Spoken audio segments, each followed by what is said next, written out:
From solo dinners to Netflix and chill, I just can't imagine a life without TV shows. So here are the most popular ones according to Google Trends. And yes, you're definitely gonna see your favorites somewhere on this list.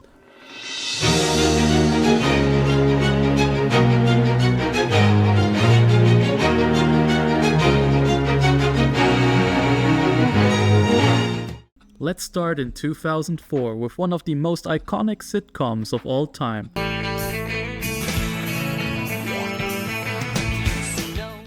In 2004, Friends was in its final season. The series finale, to this day, is one of the most viewed sitcom episodes of all time, reaching over 52 million viewers on the day it was airing.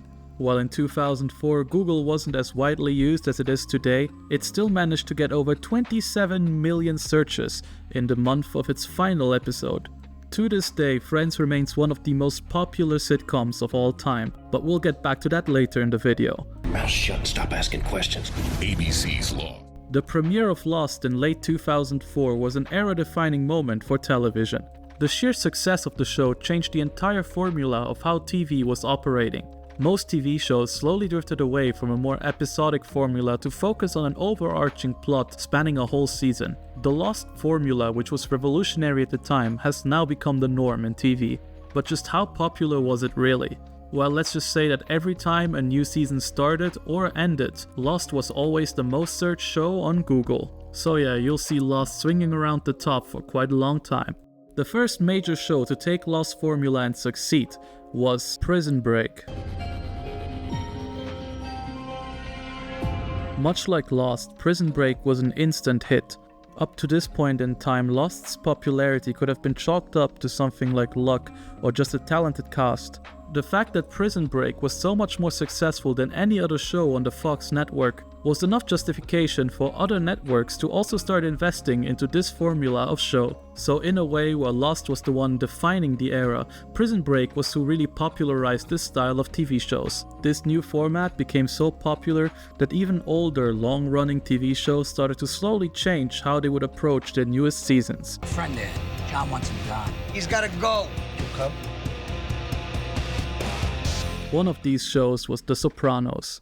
After coming back from its hiatus in 2004, the show became increasingly serialized. By the time of its final season, the show was completely revitalized, landing on this list multiple times. The writers and director really knew what they were doing, because as social media and online forums became more and more popular, and it became easier to discuss TV shows with anyone in the world, The Sopranos ended in an ambiguous fade to black, leaving fans rushing to the internet for more answers. So in June 2007, The Sopranos became the most looked up show on Google.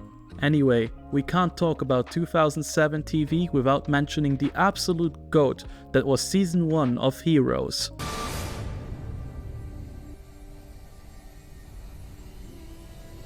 Okay, hear me out. In a time before the MCU, a TV show where regular people get superpowers and save the world. Obviously that's gonna do incredibly well. And even a show that started as fantastically as Heroes was not safe from this next thing that changed TV forever.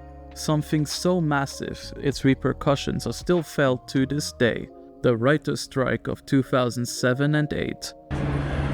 Writers and talent are being strangled, not just economically, but creatively. As the internet became increasingly popular, online media started to emerge. As the online landscape was completely different from what studios previously knew, there were no existing measures to protect writers and make sure they are compensated fairly. Things like residuals for online streaming just didn't exist. The studios obviously hated the idea of paying their writers fairly, and so it took a whole 100 days for the strike to finish. A lack of writers in an era of television shows with long coherent plot lines going into their next seasons obviously resulted in a catastrophe for most at the time running shows. Existing shows became worse, studios didn't have writers to make new ones, so they adapted and they started creating a lot of unscripted television. It was a time with more reality TV slop than ever before. Reality shows are basically a really cheap way to make a lot of entertainment that is still quite popular, even though not as popular as serialized shows. And the best part, people on reality shows don't ask for residuals. Once studios realized that unscripted TV is just easy money, they made sure it wouldn't go anywhere, and they kept making more and more reality shows. To this day, every major network has a huge list of reality television shows, and even streaming services like Netflix started putting on their own. The strike impacted existing shows especially hard. All the top shows at the time, like Lost, Heroes, and Prison Break, experienced a huge hit to their popularity, and an unexpected newcomer snuck to the top. Yeah, I'm sure you didn't see that one coming because I didn't either. Not only did Hannah Montana reach the top, it also stayed in the top few positions for a really long time. But my working theory on this is that people just didn't know Miley Cyrus's real name, and so when they looked up her music when she started getting her music career off the ground, they would always look up Hannah Montana instead of Miley Cyrus. I mean, the show was a banger, let's be real, but other than that, there is no other Disney show that landed this high, or no other children's sitcom in general that landed this high on the list, and so that's why I don't believe people were actually looking up the show itself. Still, according to Google, Hannah Montana was queen. One thing that has been true in television since forever is that a lot of shows need a couple seasons before they really start getting popular. One show that took the whole internet by storm in 2009 with its second season was none other than Gossip Girl. XOXO Gossip Girl. Gossip Girl proved that serialized shows didn't have to be big crime and action mystery shows to work well. Up to this point in time, it seemed like serialized dramas were mostly aimed at men. I assumed that studios thought that women would not care about overarching plot lines and would not be able to tune in every week to see what happens next. But Gossip Girl proved them all wrong because the show was a massive success. Fun fact, did you know that the term XOXO was popularized by this show? Later in the same year, a different show that mostly targets women and also got popular in its second season was True Blood. The True Blood formula was pretty simple. Take a strong woman as the lead character, use a lot of erotic scenes and also a lot of blood and gore, and all of a sudden you've got all of America watching you. True Blood was incredibly successful and was just another step closer to normalizing blood, gore, and sex on TV, which, honestly, in my opinion, ain't too bad. One studio started to realize that shows that are appealing to women as well do incredibly well in their ratings, even if they have a lower budget than other shows. Increasingly more teen dramas were being produced. In other words, 2010 was girl season.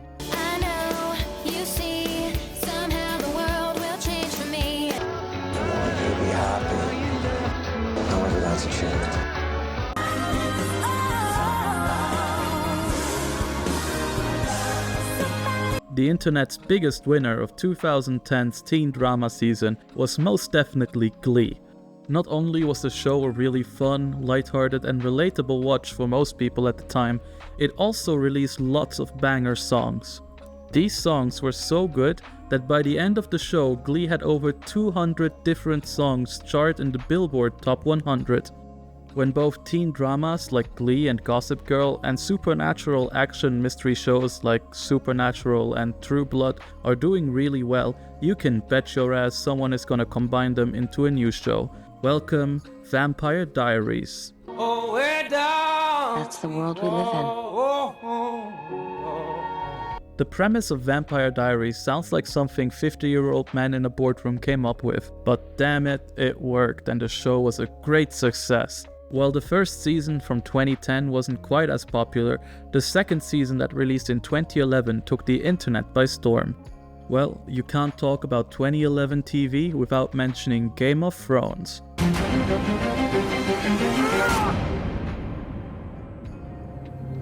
Yep, the first season of Game of Thrones started airing a whole 14 years ago. And just like you'd expect, the first season was already incredibly popular. Still, the popularity of Game of Thrones during its first season is not even comparable to how popular it got later on. Anyway, we'll get back to Game of Thrones once it reaches the peak of its popularity. Until then, let's discuss another show that came out in 2011 and also left a huge impact on the world.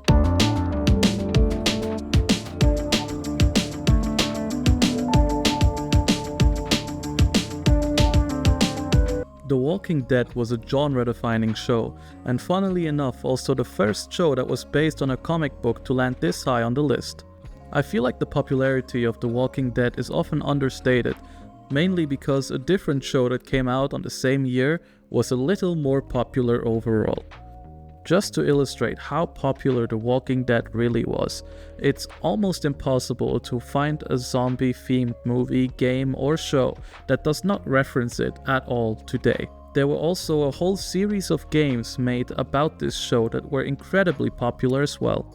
But most telling of all, one of the characters was featured in Tekken 7. Both The Walking Dead and Game of Thrones were so incredibly popular they would consistently stay among the top 3 for the next 7 years. Even though these shows were so dominant at the time, there was one show that in late 2012 made them pale in comparison with its final season. That show was none other than what many people would consider the best TV show of all time, Breaking Bad. Walter White. You got me. During the peak of its popularity, Breaking Bad had over 100 million monthly searches on Google. Still, it only managed to reach these high numbers during its final season, more precisely right when the season started in late 2012 and when it ended in early 2013. In other words, if Netflix released this show today, it would have probably been cancelled before season 3. In 2014, a new show took the spotlight, and for the first time since 2004, it was British. There is a man in there about to die. The game is on. Solve it! Just like many other shows, Sherlock only really started getting popular during its 3rd season, and many viewers were really frustrated with the slow release of new seasons at the time, because the 3rd season came a whole 4 years after the initial release of the show. Fun fact, the showrunner or writer and director of Sherlock went on to become the showrunner of Doctor Who as well during some of its best seasons. I'm sure you've noticed already, but this list does not include any cartoons or anime or any otherwise animated shows. If you want to see a video looking at animated shows and their popularity, just subscribe, as it's gonna be one of our next videos. We're still a very small channel with less than 6,000 subscribers, so any subscribe helps. And obviously don't forget to like and comment as well. Thank you, and on to the next one.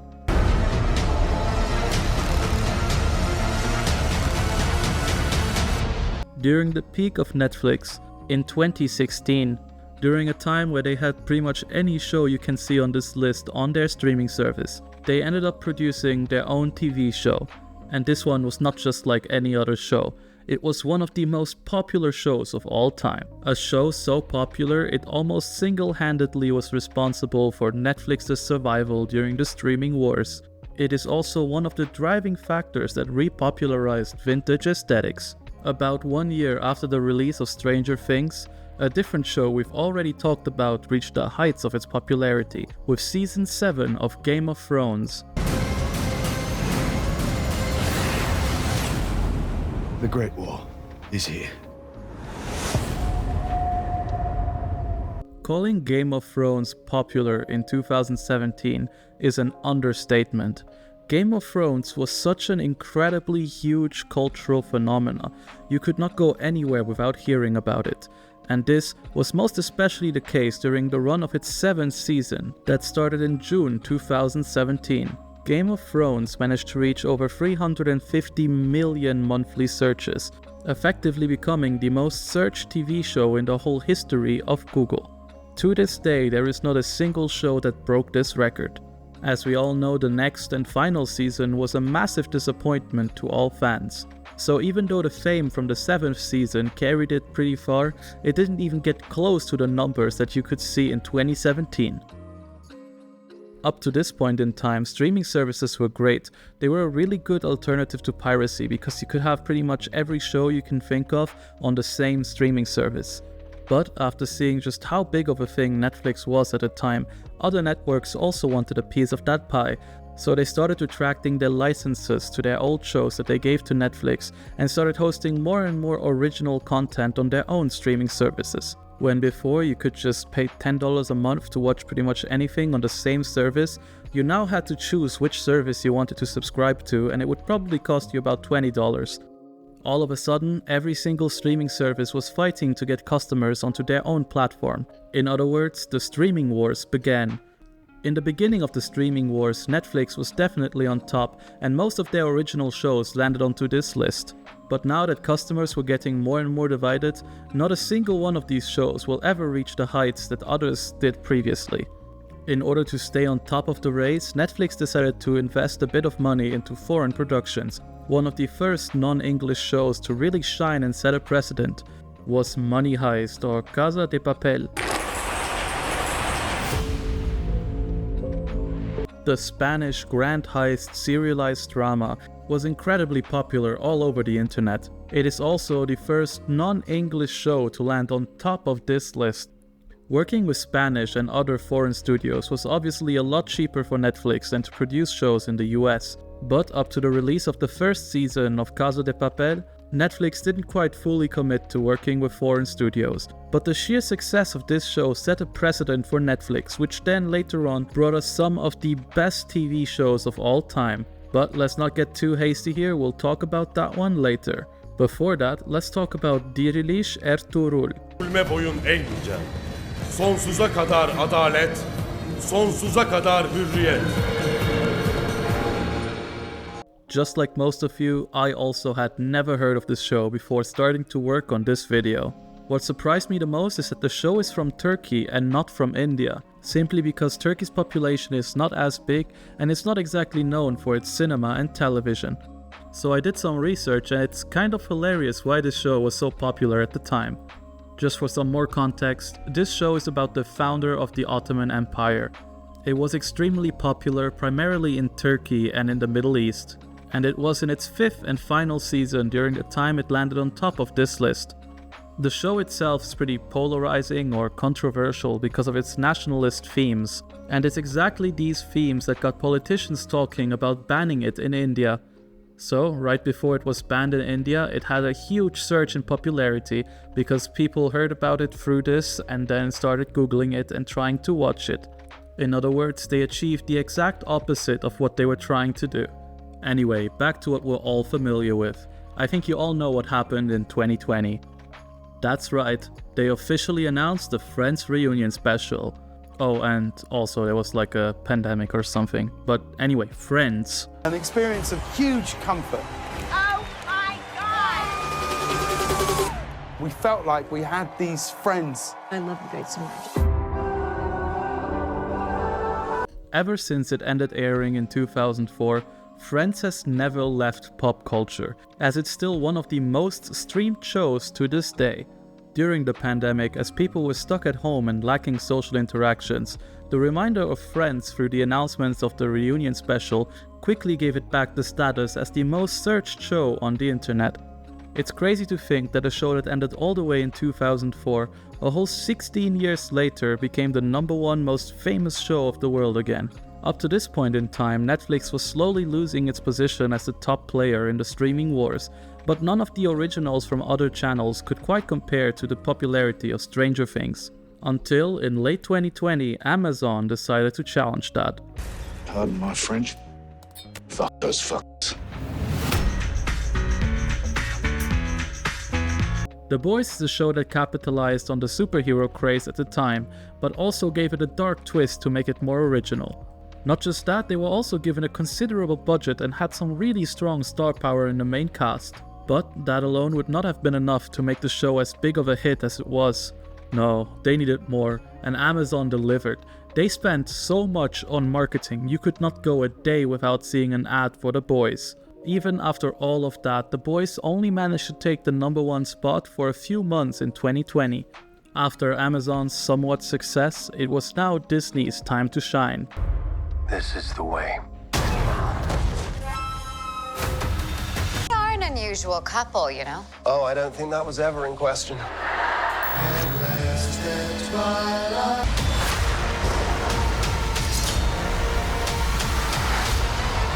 First, Disney's exclusive Star Wars TV show, The Mandalorian, got on top.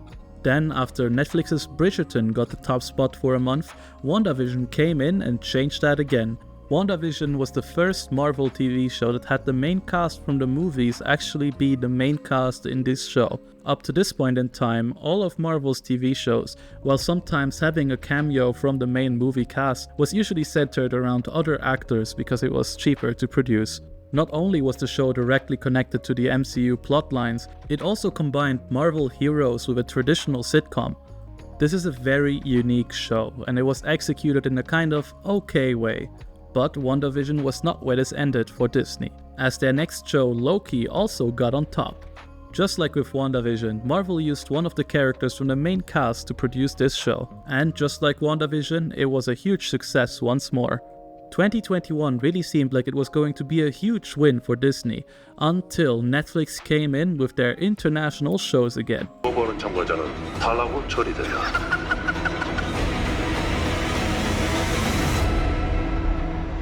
Oh yeah, it's Squid Game time. Squid Game was the first show in a long time to really massively rank on top of other shows on this list. At one point, Squid Game Season 1 was searched more than 250 million times in a single month. Yeah, calling this show huge is an understatement. It didn't quite get as many searches as Game of Thrones, but in the era of streaming, getting to 250 million might even be more impressive overall. And one more thing that makes it even more impressive is that this is the first Asian show to reach the top of this list. The show is simple enough to be a fun, casual watch, but also deep enough to put some more thought into it. The characters are captivating, the performances were great, and most of all, the English dub was horrible. The show is great and I really understand why people like it. I'm just really surprised that it became as popular as it is considering the bad English dub and the fact the show is from Korea. With the premiere of Squid Game, Netflix took the clear lead in the streaming wars in 2021. Fortunately or unfortunately, streaming also meant the end of weekly releases. In a way, it's good because you can binge the whole show that you want to watch in one go and you don't have to wait a week every time. In a different way, it kind of removes the fun of waiting every week to see what happens next. This is also reflected in this list pretty clearly, as a lot of shows get onto the top position for just a month or so. I couldn't cover all of these in my commentary, so here's a little montage of a few shows I might have missed. I want my sister to be happy. Can you make her happy? It doesn't make any sense. Is everyone having a good time tonight? Finding it, that's where your fun ends. We finally have interns again. The bus flipped over. We have a number of patients who have brain injuries. This just got super real.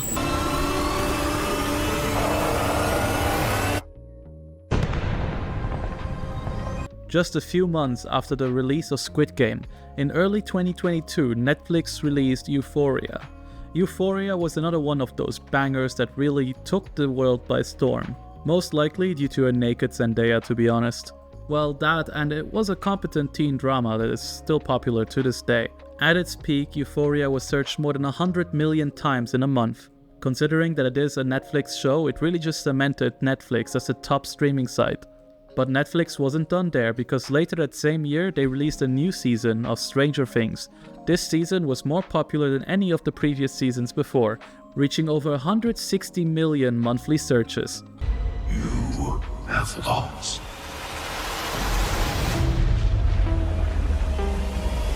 Going into 2022, it looked like no one could quite beat Netflix. Stranger Things was a huge success and everything seemed great, but Netflix was not quite done there. Later that same year, they released a show that, through the magic of TikTok, reached the #1 spot on this list.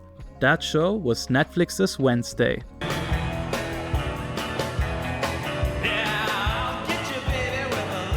Wednesday was originally meant to be another one of those cheap-to-produce teen dramas for Netflix, but a single dance from the show became a TikTok trend. The internet did its thing and the show got over 150 million searches at its peak. It stayed on the top position for 4 whole months, until the TikTok trend died. After Wednesday, for more than a year, not a single TV show could reach over 60 million searches in a month, and a lot of different shows battled for the top spot. So here's a montage. Now they see you as you are.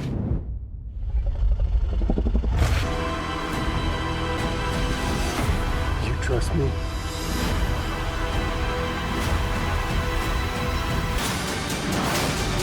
It's my company. You are a fucking nobody. Is that fair?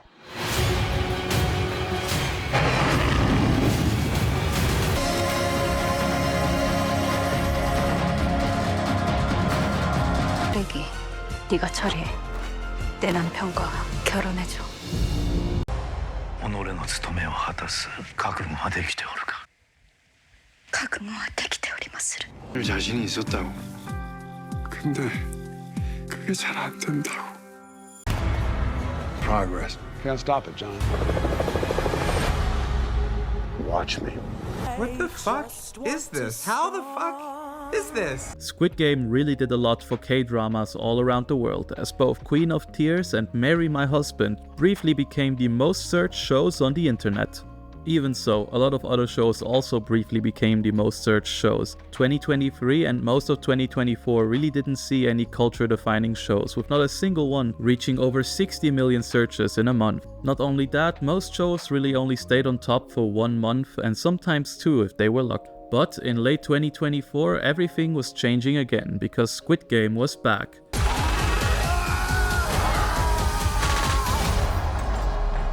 Just like with its first season, Squid Game took the whole world by storm once more. For some reason, Google doesn't want to accept Squid Game as one show, so it separates it into Season 1 and Season 2. But still, in total, Squid Game got over 240 million searches. This effectively made Squid Game the first show after Squid Game to get over 200 million searches. It's crazy just how dominant this show really is. Today, while streaming has gotten worse than ever with outrageous pricing and really limited libraries on each service, we just can't deny that the TV show landscape has gotten better. There is so much more variety of interesting shows to watch than ever before. The only problem really is how to watch them, which is also why we're seeing a new rise in piracy. If you're still watching at this point, thank you. This video was a ton of work to make, so I really hope you enjoyed it. If you can leave a like and comment, that would be great. Let us know what you think, let us know what else we might have missed, and if anything that I said was wrong, because I might have made a mistake or two somewhere. And yeah, see you next time on our next video about cartoons and anime. Have a good one.